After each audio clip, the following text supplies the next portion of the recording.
for decades. The soil beneath Burkina Faso's feet has been rich not only with minerals and crops but with the dreams of its people.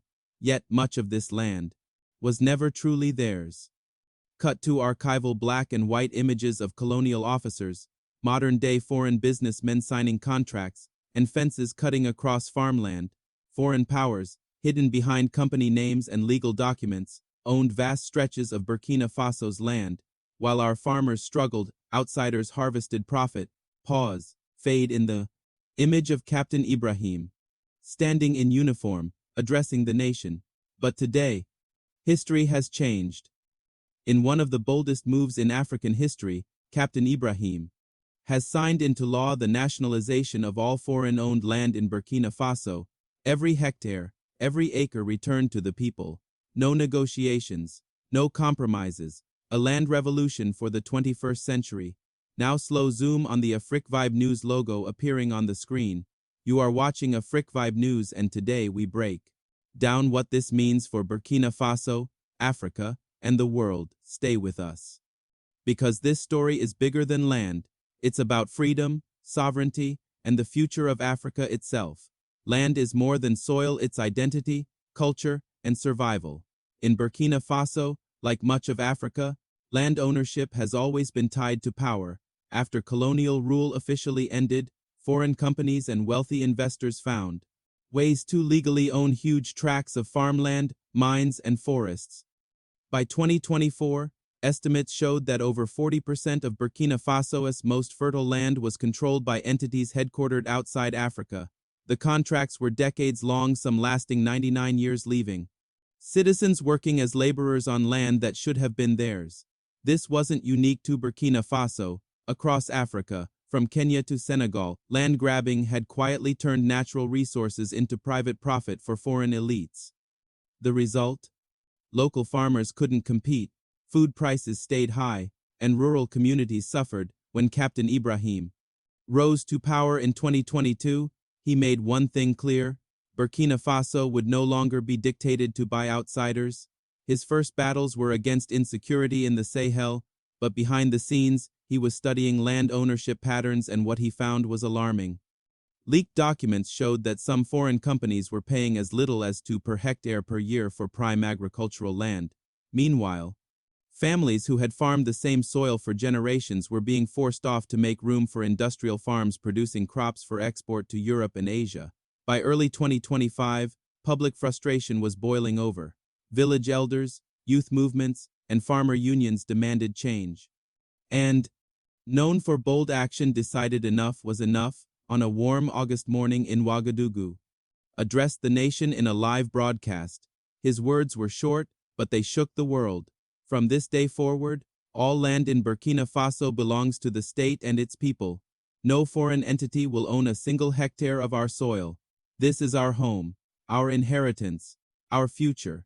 The policy came into effect immediately. Foreign companies had two options: convert their ownership into short-term operating leases under strict government oversight, leave the land entirely, with full control reverting to local authorities and cooperatives. Crowds flooded the streets in celebration, farmers danced in the fields, social media exploded with messages of solidarity from Mali, Niger, Ghana, and beyond. The reaction outside Africa was less joyful. European agricultural investors called it economic aggression. Global media outlets ran headlines like "Burkina Faso risks isolation with land seizures." The World Bank issued a statement warning of serious repercussions for investment in the country, but didn't flinch. In an interview with State TV, he said, "We will not trade our sovereignty for loans. We will not beg for what is ours. If this means slower growth in the short term, so be it. Our people will own their land, and we will decide how to use it." In rural Koudougou, 68-year-old farmer Amadou Zongo walked his grandchildren through a mango orchard that had been locked behind a fence for years. "This was ours," he said, tears in his eyes. "Now it is ours again." Across the country, local councils began allocating reclaimed land to cooperatives. Communities that had been food insecure were suddenly planting maize, millet, and vegetables for local markets. Young people, many of whom had been leaving villages for city jobs, were returning to the countryside, seeing farming as a viable future again. Nationalizing land wasn't just about pride, it was part of a larger economic strategy. Government announced a 5-year agricultural sovereignty program. Year 1, map and register all reclaimed land. Year 2-3, provide training, seeds, and equipment to cooperatives. Year 4, begin large-scale food exports to African markets. Year 5, achieve full food self-sufficiency. Funding for this plan would come from gold revenues, AES regional support, and new partnerships with African investors instead of Western lenders. The land nationalization in Burkina Faso sent shockwaves across the continent. In Mali, citizen groups petitioned their transitional government to do the same. In Senegal, youth movements used the hashtag Land for Africans to demand similar reforms for Pan-Africanists.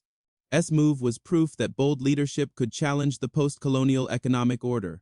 For critics, it was risky and could scare away potential allies.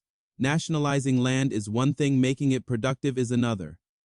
Burkina Faso will need to ensure that reclaimed land is not left idle, that corruption doesn't seep into allocation processes, and that rural infrastructure is strengthened to support farming. International legal battles are also on the horizon. Some foreign companies have already signaled they will sue Burkina Faso in international arbitration courts, but has already made it clear, we do not fear their courts, we answer to our people. Whether you agree with his methods or not, Captain Ibrahim has redrawn the map of power in Burkina Faso. This is no longer a nation waiting for aid or bowing to outside demands. This is a country reclaiming what was always its own, starting with the land beneath its feet. As the sun sets over the green fields of Ouahigouya, one thing is certain. Burkina Faso is no longer playing by the old rules, and in doing so, it may have just written the first chapter of a new African story.